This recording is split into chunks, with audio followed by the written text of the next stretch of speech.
the outside. This first view is me taking the drone. I always try to make like an entrance video where I fly the drone into like the front door, and then I don't actually fly it into the front door, but I fly the drone as if it's heading towards the front door, and then merge the video as I open the front door and actually walk through the inside. So there's cars on this road, so I have to be careful as the cars go by, but that's pretty much all I do, is just kind of like a fly into the front. It looks like I'm flying into the front door, and this is just walking with the camera doing an exterior view. This home is only about 980 square feet, but it is a 3-bedroom. The challenge to this home is that it is only one full bath, so that is an issue for families, because families with a couple kids like to have a second bathroom. There's not even a second half bath here. So this is walking into the home. Now, the home inside is actually pretty cozy. It has recessed lighting. It has vinyl plank flooring. It has brand new stainless appliances in the kitchen. I'm not a big fan of the cabinets, but it does have a granite countertop. I just think the cabinets are just a little too country for the house trying to be relatively modern. But the kitchen is large, and it has it's like a kitchen dining room combo. And then you walk down this hall to the bedroom. So this is bedroom number 1, which is tiny, but it would be fine for a kid, especially if you had a kid with a crib, like a young kid. This is the only bathroom in the house, so that's all you get. You get one sink, one toilet, one tub, and if you've got 3 people living there or 4 people living there, wow, that would be challenging. This is the master bedroom. Not very big, but it's the biggest room in the house. The house does have all new windows. It has a metal roof. This is the final bedroom, and there's just one man living in this home, and he uses this as like a home office. So he has a home office. The room that was empty, he had set up as a closet, so he had shelving all throughout that room, but we took it down, getting it ready for sale to actually make it appear as a true bedroom. But that's pretty much the house. Now I go through the garage. It does have a large garage. This is where the washer and dryer are, actually out inside the garage, but it's a pretty good sized 1-car garage. It's just a 1-car garage, but it's got a lot of room on each side. It does have an older furnace and older air conditioner, so that's it. Doesn't take much time to go through a small home like this, but at $159,000, it's still got it's on a corner lot. It's a decent size for someone as a first home. It would make a great first home for someone. Now, I want to also go through the actual listing. I don't normally do this, but I'm going to do it on this home. So let's actually go through and look at the listing. So this is what the ad looks like on Zillow. So you can just see the prices there. The photos are there. If I scroll down, it will read the description.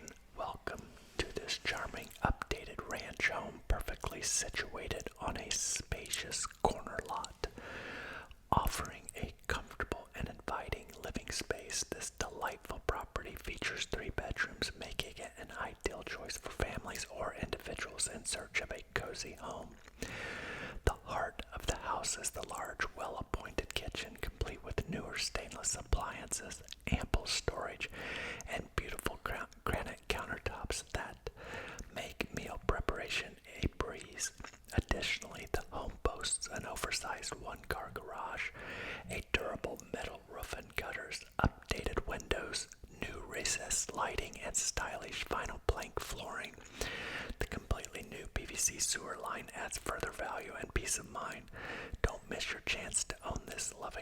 updated ranch home in a fantastic location. Now let's scroll through the photos here. So this is, of course, you saw in the video just the outside, but this is the photos of the home. Now, normally I pay a professional photographer to do photos, but on this home, I actually just took photos with my cell phone because the home was not that big and because I'm cutting expenses on this one because the person living in this home is a guy.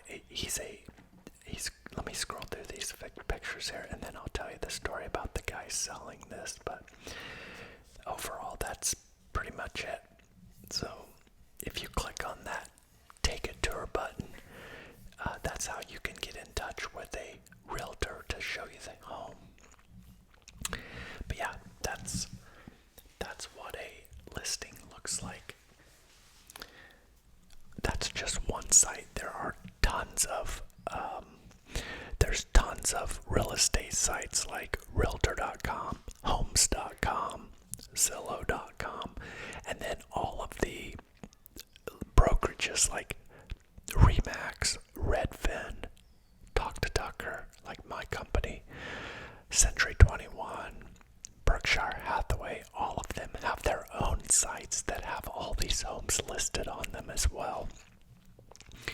So there's lots of ways to find homes if you're looking online, but this particular seller is currently a school teacher, and he's 25 or 26, and he's been teaching school for 2 years, and he decided that he just doesn't like it. So you know what he's doing? He's joining the military full-time. He's been in the National Guard. So he does 1 weekend a month and 1 month in the summer. And it worked well with his school schedule because he works Monday through Friday. And as a school teacher, he gets summers off. So it really did not conflict with his reserve military training. However, he's decided that he wants to be a full-time soldier. So that's what he's doing. And he's using a program called Military on the Move. And it's a special program. It's a national program that select brokerages sign up to be a part of. And basically what we do, if we agree to help them, we agree to help them at a reduced expense. Also, the seller, the military person, gets a percentage of the commissions that are paid. So it's interesting that that these programs exist for veterans, which are for military people. They also have veteran programs for people that are retired or just honorably discharged. They could qualify for special loans. But yeah, that's what this situation is for this person. I don't think he's really going to make much money on the home because he's only had the house a couple years. He bought it during COVID when things were going crazy, but he got a really low interest rate. I think he said his payment was like $500 on this house, a $500 house payment. Now he put a little bit of money down, but when you get into these lower priced homes, like, I can't do math in my head right now, but if you put the minimum down payment on this house, it's 3.5%. So let's look at 159.9 times 3.5%.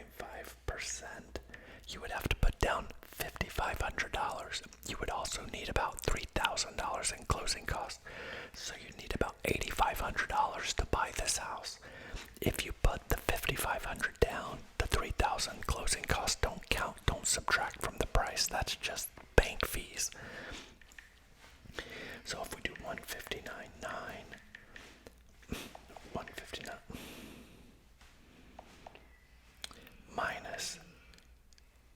say 5,900 equals 154 is what you would finance. 154 times 7. Yeah, you would have, if you didn't put any money down on this house, currently at today's interest rate, your house payment would be about $1,000 a month. But to rent this house is more than $1,000 a month. So you could buy this, you could use it as a rental, you would have some cash flow, probably could get $1,500 for it. So you would be making the $400 or $500 per month. But then if you add expenses like repairs, it's going to wipe out any profit. So I wouldn't recommend doing this.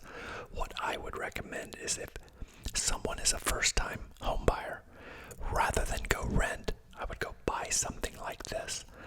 I would live in it a couple years, and then I would find a better house, and then I would use this as a rental, because by then you've paid some of the money down. You could probably restructure the loan, and then you could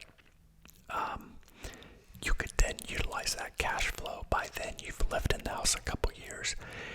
You know if there's anything wrong, you've fixed it, and then not saying nothing could go wrong later, but it's rare that you have a big catastrophic expense. This thing has a metal roof. It has new windows. You're not going to need a roof or windows in the home. And the appliances are new. And typically they last anywhere from 10 to 20 years, maybe even longer, some of them. So really is nothing that would be an immediate need to have to do to this place, other than when tenants move out, you gotta clean, you gotta paint, but all of that is relatively inexpensive. But yeah, that's what I would do if I were starting all over. That's what I would do. I would buy and then keep moving up. And then as I would sell them, I would just keep them and use them as rentals. Now, real estate doesn't really appreciate, like you could have, for example, like last year, real estate probably appreciated anywhere from 3 to 8%, depending on where you live. But if you just put that money in Bitcoin or just put that money in the stock market, it would have made more than what real estate does. However, there's tax help of doing rentals, so it helps on your taxes. It also is just, there's a lot less anxiety with real estate. It doesn't like go up and down crazy like crypto or like the stock market does. You don't, it's stable appreciation. But then also, if you're living in a house, and then using it as a rental, it enables you to keep upgrading and eventually get a nicer home. And as you have this net worth of properties that continue to climb in value, your net worth increases, your buying power increases, your income increases as these positive cash flows come through. The absolute best thing you could do would be to move into a house like this, live as if you're broke, and put every dollar towards paying it off. Then, when you move out, it's full $1,500 a month income. Maybe more than that down the road if you don't rent it for 3-4 years. Rent keeps going up like everything else goes up. So it's just something to consider. It's definitely a way to build wealth, and nearly every rich person has some sort of real estate portfolio. So just something to consider.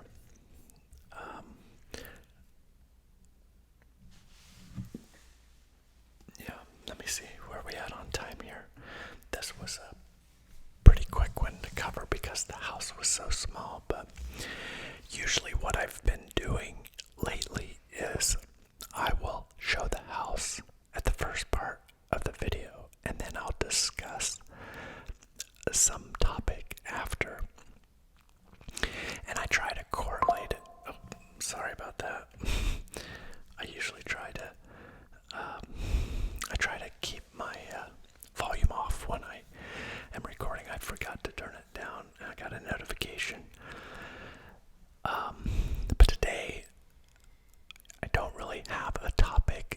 per se that's relatable to this. I was going to tie into this guy's decision to go into the military because it had to do with Donald Trump being president, and that he feels like the military is going to be a respectable career again, that he felt prior that it was becoming a woke institution. But I don't want to discuss a topic that would be controversial, but I do feel like it's kind of an interesting thing how it has, the military recruitment problem has went away. They have an overabundance now of recruits where before nobody was signing up. So it is something to note because it is important to all of our safeties. But rather than discuss something that might get people upset, I would rather talk about something that would be a little bit more relaxing. And I do feel like home tours have to be kind of relaxing, just walking through a home and seeing it. If you're like me, you don't even watch ASMR anyway, you just listen. That's what I do. But I did a poll recently and asked who watches versus who just listens, and it was like 79% watch. So I was really surprised that the majority of people do watch ASMR instead of just listening, which is interesting. But I do want to make this relaxing. ASMR should always be peaceful. And I recently I've got a list of potential videos that are coming up. And I have this one subscriber who has asked me many times to do another Unsolved Mysteries video. And I'm hesitant because my fear is that these are like true crime ASMR. I feel like if they are suspenseful, it could be non-relaxing if they cause anxiety or fear, or I don't know. It's just, I know that when I listen to ASMR, in order to actually get the tingle effect from ASMR, I have got to be like completely relaxed. And so like the topic cannot be it can't be something that makes me have anxiety or have a massive disagreement with the person that is speaking. I think I know in the past when I've talked about like religious topics and stuff, I've lost a lot of subscribers, and I think because I didn't really pay attention to the focus being on making it relaxing. And I feel like even like my life advice videos, they're obviously life advice is just like motivational or inspirational or educational, and I don't feel like those would disrupt an ASMR experience. I think that they could actually assist. So I'm trying to be more conscious of the content that I put out, because I am super grateful for all of you. Now, I also have to confess, the real estate stuff, though it's been popular, think about it from my perspective.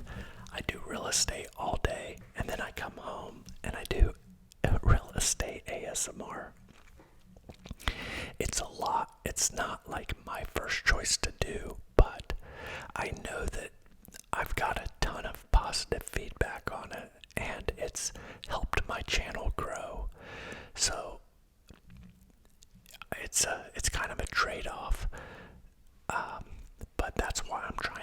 like a hybrid mix of real estate and then also advice. But I do want to do a strictly life advice video, several of those.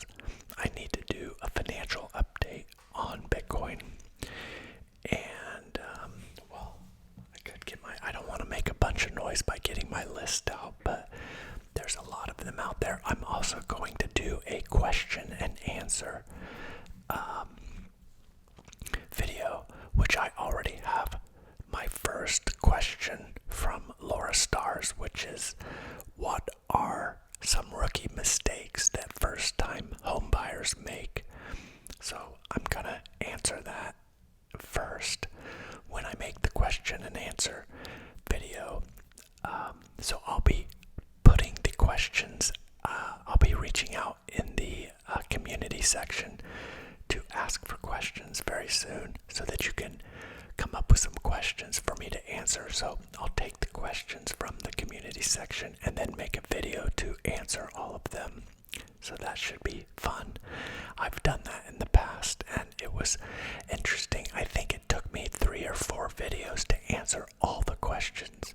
But I think at the time I was only making 20-minute videos and now I'm making 30-minute videos. So I should be able to hopefully get all those questions answered for you, which I'm looking forward to doing that. But yeah, that's kind of where I'm at, is just trying to kind of find a like a brand, if you will, for my channel, because I've kind of been all over the map for a long time trying to find my niche. I think the real estate thing is a good niche for me because I know it so well and because it's what I do, and so I'm always going to have like new content to share. I'm always going to have different homes that I'm looking at, different homes that I'm selling.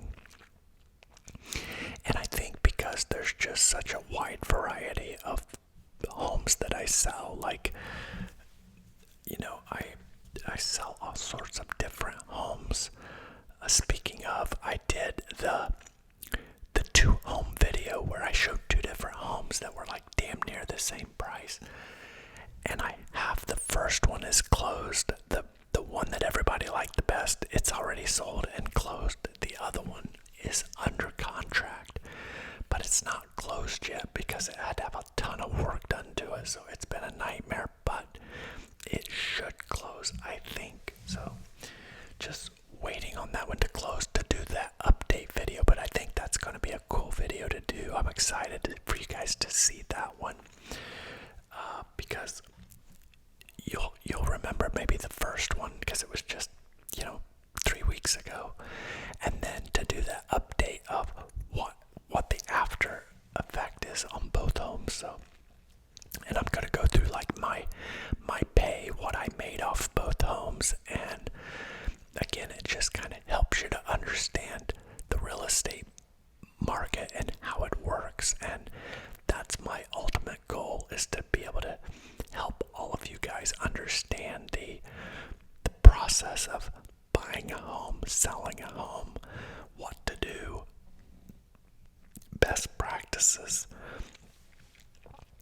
Maybe even we're going to see things along the way, like bad things to spend money on.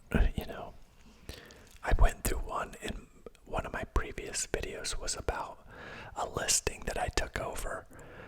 It was 6 months on the market without selling, and this woman reached out to me and said, "Can you take this over and get this sold for me?" And I made the video of what it looked like before. If you remember, I paid a painter to go in there and paint everything white. I replaced the smoke detectors because they were like yellowed. I had a new roof installed on the house. I sold that home in 1 day. Now, it's not closed yet, but it's under contract. So those are the things that, are those things like give me massive satisfaction in my career, that I'm not just getting a paycheck, but I'm actually, helping people that need help. I mean, there are people desperate to sell their home and they've got bad agents working for them, and it can be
things are like, and then doing open houses, and then all the way to closing, and then actually recording a closing, I think would be cool. But I just have to find the right client that's willing to let me do all that.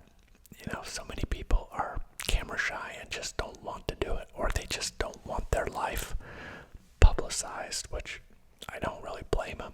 Speaking of, it's been another issue for me to recommit to keeping this channel going because of all the dramas that come with being online. I mean, like, as far as channels go, listen, I understand I'm a nobody. 18,000 subscribers is just,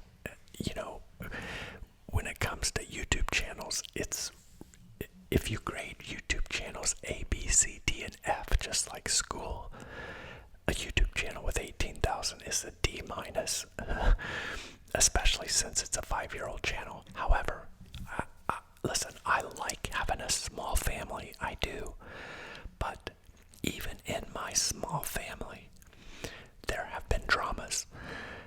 I have had because I've been so transparent, I had the Bitcoin hack attempt, which has caused a lot of drama in my life. I had to make a lot of changes, and I'm going to go over those in the Bitcoin update, because to protect myself, I had to do things I didn't want to do, but I had to. Why? Because I publicized my damn life on this channel. I also have had several subscribers reach out to me personally, like email, other ways where they're asking for help, and I've helped people. I've bought several people microphones to start channels. I've done things that I probably shouldn't have done, but some of those instances have turned out to be hostile. You think you're making a friend, and you end up realizing that you've made contact with someone who is extremely mentally unstable, and it's caused drama, in my life.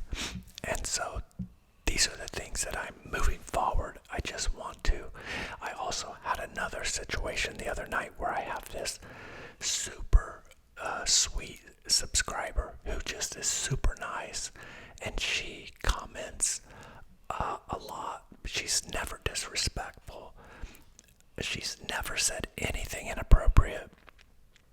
Always just super nice and respectful.